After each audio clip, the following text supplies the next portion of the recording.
इस कथा को हम अखंड शिव महापुराण के रूप में बांचना चाह रहे थे। अखंड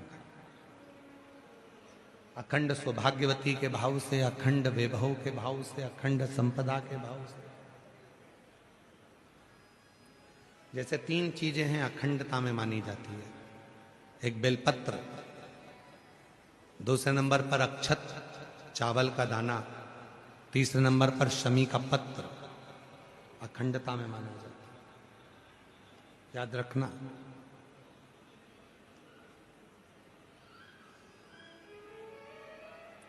एक बेलपत्र एक ऐसी है कि अगर भगवान शंकर के मंदिर में शिवजी पर, शिवलिंग पर चढ़ाई जाती है, भले वो वहीं से उठाकर धोकर क्यों ना चढ़ाई गई, तुम एक हफ्ते तक भी अगर मंदिर नहीं आए हो और अगर एक बेलपत्र तुमने, मान लो आज तुमने एक बेलपत्र चढ़ा दी और घर गए, या रात को या दूसरे दिन तुम रजो धर्म से हो गए, रजस्वला हो गए, मंदिर नहीं जा सकती 5 दिन 6 दिन 7 दिन, या कहीं जाना पड़ गया, तो क्या कहते हैं कि हमारा जल चढ़ाने का नियम टूट गया। कोई कहता है मेरा ये पूजन खंडित हो गया। नहीं, शिव महापुराण बड़ी सुंदर बात कहती है। एक बेलपत्र, एक शमी पत्र और एक चावल का दाना, ये तीन ऐसे हैं जिनको अखंड माना है।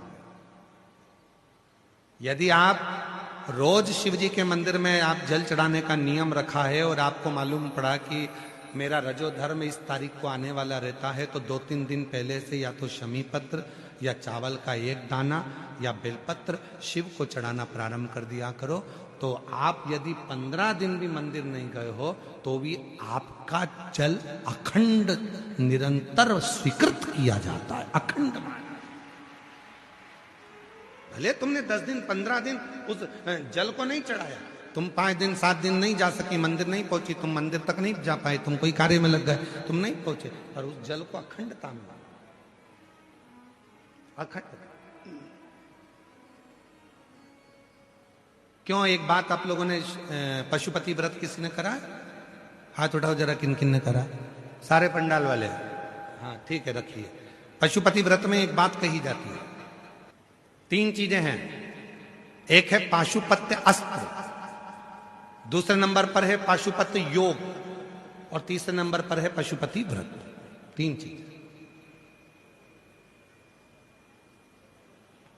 इसमें जो पशुपति व्रत होता है, इस व्रत में कथा में कहा जाता है कि आप लोग जब व्रत करो और 2 व्रत हो गए, या आपको बीच में कहीं जाना पड़ गया, या रजो धर्म आ गया, या कोई काम आ गया, आप शादी में चले गए, फंक्शन में चले गए, बीच में आपका जो 2-3 व्रत छूट गए, उसके बाद वापिस व्रत करोगे, तो कई लोग कहते हैं हमारा खंडित हो गया। नहीं नहीं, खंडित नहीं हुआ। पशुपति व्रत 5 व्रत होते हैं।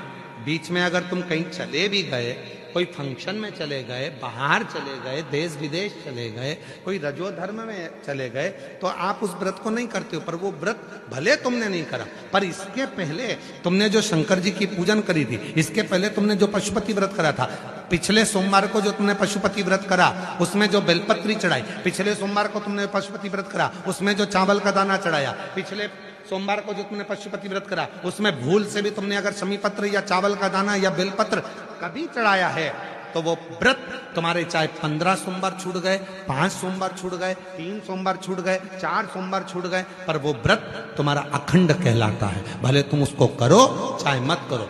फिर वापिस आते हो, वापिस आने के बाद फिर व्रत करते हो। अब तुम्हारा 3रे नंबर का व्रत है, फिर चालू हो जाता है, 4थे नंबर का व्रत फिर हो जाता है, फिर कहीं जाना पड़ गया, फिर एक व्रत रह गया, फिर वो मान्य होगा। तो वो खंडित नहीं होता, खंडित।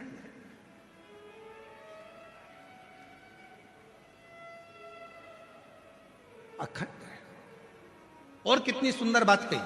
तुम्हारे घर में कोई लक्ष्मी जी की मूर्ति है, गणेश जी की मूर्ति है, ठाकुर जी की मूर्ति है, विष्णु जी की मूर्ति है, देवी देवता की मूर्ति है, खंडित हो गई है, तो किसी ने कह दिया कि ये खंडित हो गई घर की मूर्ति, इसको तुम विसर्जन कर दो। ना, किसी का एक्सीडेंट हो जाता है, हाथ टूट जाता है, तो घर के बेटे को बदल दो क्या? घर की जो मूर्ति होती है वह छोटी होती है, छोटी होती है। तो शिव पुराण क्या कहती है? उस मूर्ति के आसपास में कहीं पर भी एक चावल का दाना या एक बेलपत्र या शमी पत्र उसके आसपास में कहीं पर भी रख दो, वो मूर्ति खंडित नहीं, अखंड कहलाती है। वो खंडितता से बच जाए, उसमें खंडितता नहीं है, अखंड का।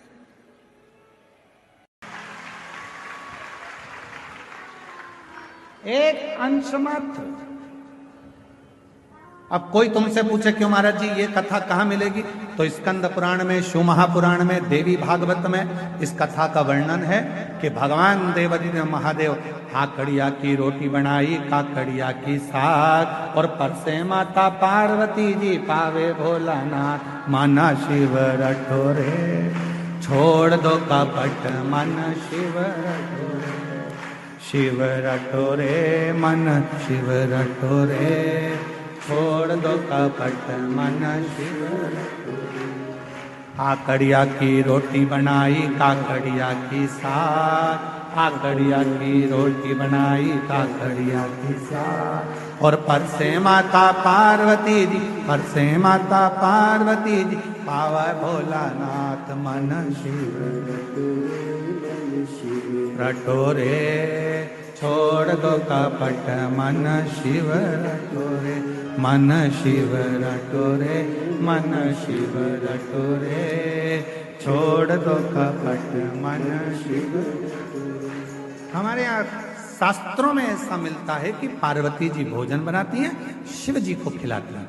भोजन करने के बाद बाबा भोलेनाथ जब भोजन कर लेते हैं, जो पात्र में भोजन बचता है उस पात्र के एक अंश को पार्वती जी निकाल लेती हैं, एक अंश को गणेश जी निकाल लेते हैं, एक अंश को कार्तिकेय निकाल लेते हैं, और बाकी का जितना अंश है उसका कुछ भाग गण ले जाते हैं और उसका कुछ भाग देवता अपने साथ लेकर जाते हैं।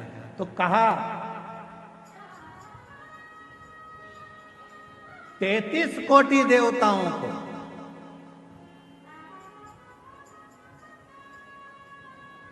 भोजन की थाली का कितना भाग मिलता था, जरा ध्यान से सुनना प्रयागराज वाले। जितनी मेरी जीजियां बैठी हैं, जीजा बैठे हैं, मेरी बेटियां बैठी हैं, बेटा बैठे हैं, जितने मेरे बुजुर्ग माँ बाप बैठे हैं, सब सावधानी से सुनना, और जितने आस्था चैनल पर, फेसबुक, यूट्यूब पर, जितना सोशल मीडिया पर सुन रहे हो, सब सावधानी से सुनना कि शिव जी की थाली में से जो भोजन बचता था वो 33 कोटि देवता, अब ध्यान देना, गणेश जी का हिस्सा निकल गया, पार्वती जी का निकल गया, कार्तिकेय जी का निकल गया, योगिनियों का निकल गया, गणों का निकल गया, उसके बाद में देवताओं का हिस्सा। आखिर वो देवताओं के हिस्से में से 33 कोटि देवताओं को उस भोजन में से मिलता कितना, कितना भोजन मिलता होगा, वो प्रश्न है। तो कहा प्रसाद का मतलब क्या है, जो शंकर जी की थाली में से भोजन जाता था, भगवान नारायण के लिए लक्ष्मी जी लेकर जा रही हैं, और वैकुंठ जाते जाते जितने देवता उस प्रसाद का दर्शन करते थे, वो प्रसाद उतना उतना उन देवताओं की दृष्टि में समाहित होकर उनके हृदय में उतरता जाता था। भोजन का कण मात्र का दर्शन भी सुख दे जाता, कण मात्र का दर्शन भी सुख दे रहा।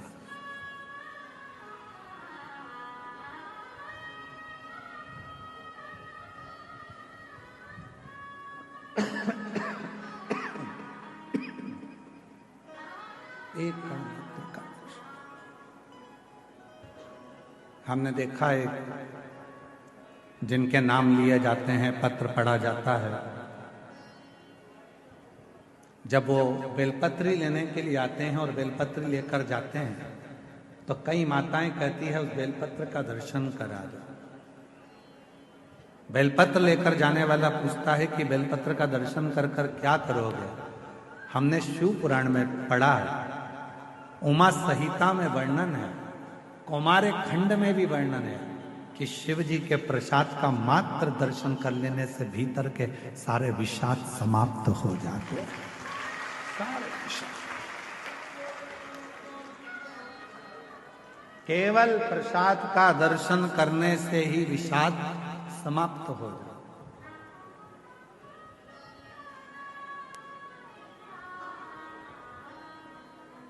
आप लोग रोज रोज अगर बेलपत्री खाओगे, भाई स्वास्थ्य खराब है तब थोड़ा सा अंश ले लो, रोज रोज खाओगे तो मुख में छार छार सा हो, कई बार स्वाद नहीं आता फिर भोजन, कई बार जिह्वा छारी छारी सी हो जाती, रोज क्यों खाना? रोज बेलपत्र अगर उठाकर ला भी रहे हो, उसमें से एक अंश मात्र, कण का मात्र बेलपत्र को अपने मुख में ले लो, बहुत। बाकी के बेलपत्र का क्या करें गुरुजी? लाओ, सुखाओ, इकट्ठी हो जाए, चूरा बनाओ, चूरा बना के महीन पीस कर उसको रख लो, उसको रख लो। कभी कोई बहुत ज्यादा कोई तकलीफ में व्यक्ति मिले, उसको चुटकी मात्र की वो बेलपत्र का चूरा, जो शिव पर चढ़ी हुई बेलपत्र है, उसका दे। महाराज जी, बाबा जी, अभी एक गौ माता को बीच में एक रोग हो गया, गाय के पूरे शरीर पर महाराज जी ऐसे गांठ गांठ जैसे फुंसियां पड़ने लगी, वो स्मरण में हमें आ नहीं रहा है? हाँ, लंपी बीमारी हो पूरे में। सूचना मिली ऐसा ऐसा हो गया, क्या करें? हमने कहा अपने धाम पर जितनी भी बेलपत्र आती है उसको सुखाया जाए, सुखा कर पीसा जाए, पीस कर रोटी में मिलाया जाए और रोटी बनाकर गाय को खिलाई जाए। थोड़ी थोड़ी बेलपत्र की मात्रा, एक एक डेढ़ डेढ़ बेलपत्र की मात्रा की रोटी बनाई गई। डाला कितना? केवल एक बेलपत्र का आधा अंश उस रोटी में डाल डालकर जब गाय को दिया तो वो लंपी की जो बीमारी थी वो धीरे धीरे धीरे धीरे समाप्त हो गई।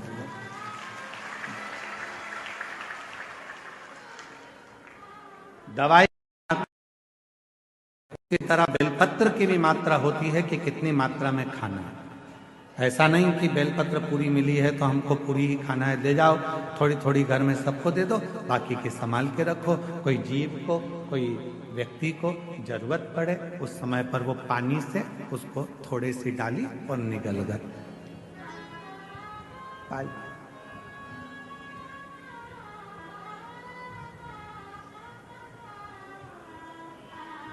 कुछ मात्रा, और बीमारी हो तब जरूर उसकी बेलपत्र का थोड़ा सा भाग शिव पे चढ़ा हुआ अवश्य। पर यदि आप स्वस्थ हैं, शिव की कृपा है, तो भले ना पाए, एक लोटा जल चढ़ाएं, जल का थोड़ा सा भाग अपने मुख में आचमन जरूर करें, उससे फल। कई लोग कहते हैं गुरुजी, हम जब भगवान शंकर का मंत्र जाप करते हैं, शिव नाम लेते हैं, शिव जी का स्मरण करते हैं, शिव नाम का स्मरण करते हैं, भगवान शंकर की विरल भक्ति को धारण करते हैं या शिव नाम को हम ग्रहण करते हैं, तो हम जब भगवान शंकर के मंत्र को या शिव के नाम को जब हम जपते हैं, शिव नाम को जब हम लेते हैं, तो क्या वो देव अधिदेव महादेव तक हमारा लिया गया नाम पहुंच जाता है?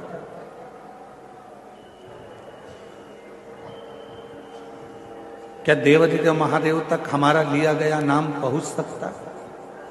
तो पहले तो अपने भीतर से एक भ्रम निकालो,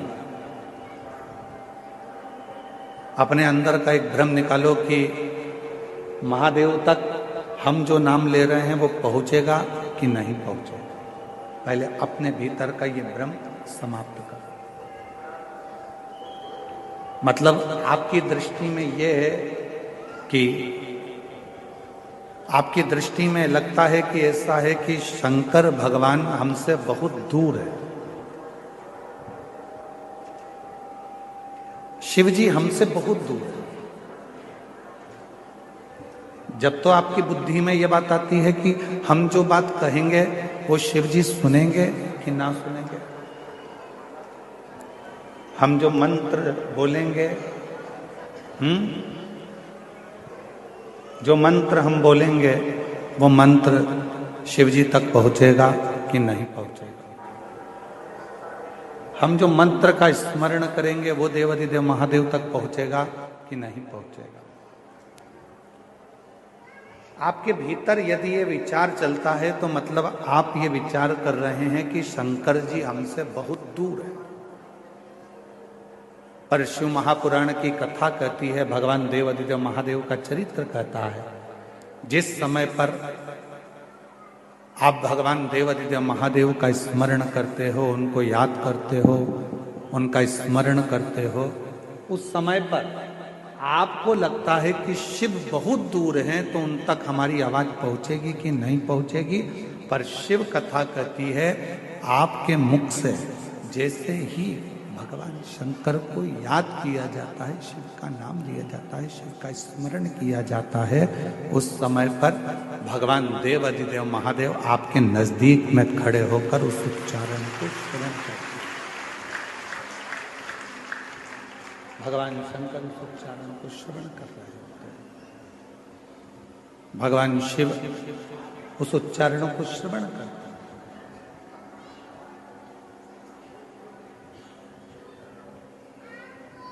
आवाज किन तक पहुंचना चाहिए? जो दूर है। जो करीब में है उन तक आवाज पहुंचाने की जरूरत ही नहीं पड़ती, वो हमारे अक्षरों को, हमारे शब्दों को देखकर भी समझ सकते। ब्रह्मा जी ब्रह्मलोक में, भगवान विष्णु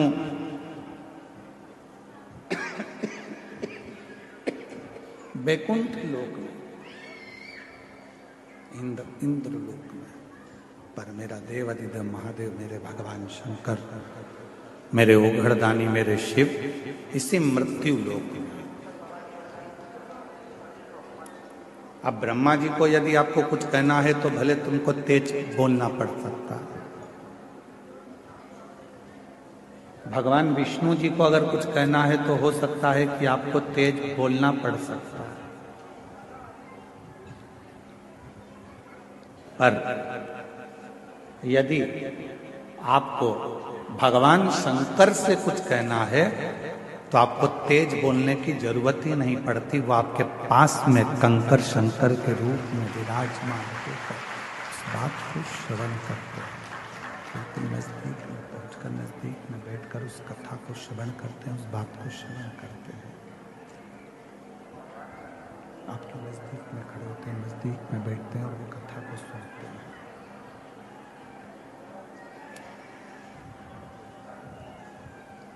शिव नजदीक में है, भगवान शंकर नजदीक में है, शिव नजदीक में है,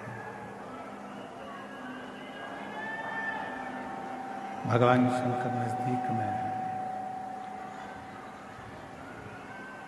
शिव की कथा कर रही है, भगवान शंकर का चरित्र कह रहा है, शिव महापुराण की कथा कर रही है।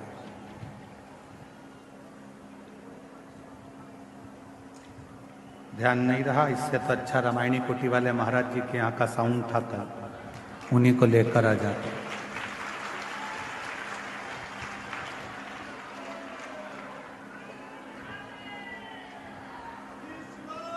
शिव को, भगवान शंकर को, देवाधिदेव महादेव को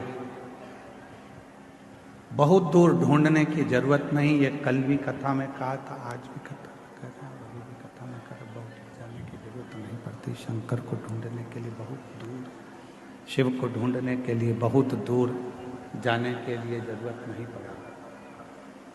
शिव हमारी श्वासों में, शिव हमारी रोमावली में, शिव हमारी धड़कनों में, शिव हमारे रोमों में समाहित है। जब हमको कुछ भगवान देवाधिदेव महादेव से कहना है तो आप ये अपने मन से निकाल दीजिए कि हमको बहुत दूर हमारे शंकर भगवान हैं, तो हमको बहुत दूर बैठे हुए शिव से कुछ कहना पड़ेगा। कुछ कहना नहीं, शिव से कहना एकदम सरल है। भगवान शंकर से कहना एकदम सरल। शिव तुम्हारे नजदीक में, शंकर भगवान तुम्हारे करीब में, बिल्कुल नजदीक। और जब हम भगवान शिव से अपने मन की कोई बात कहते हैं तो दुनिया के लोगों को लगता है कि शिव सुनेंगे ना सुनेंगे। शिव पुराण कहती है कि जैसे ही तुम बोलो नहीं तो भी तुम्हारे हृदय में अगर कोई भाव आता है जल चढ़ाते समय, तो शंकर भगवान तुम्हारे मन के भावों को भी पढ़ लेते हैं, सुन लेते हैं, स्वीकार कर लेते हैं। भगवान देवाधिदेव मन के भावों को, विचारों को, शिव अपने मन के भावों को, अपने विचारों को भी पढ़ लेते हैं, सुन लेते हैं। मन की शुद्ध भावों को भी पढ़ लेते हैं, विचारों को भी पढ़ लेते हैं।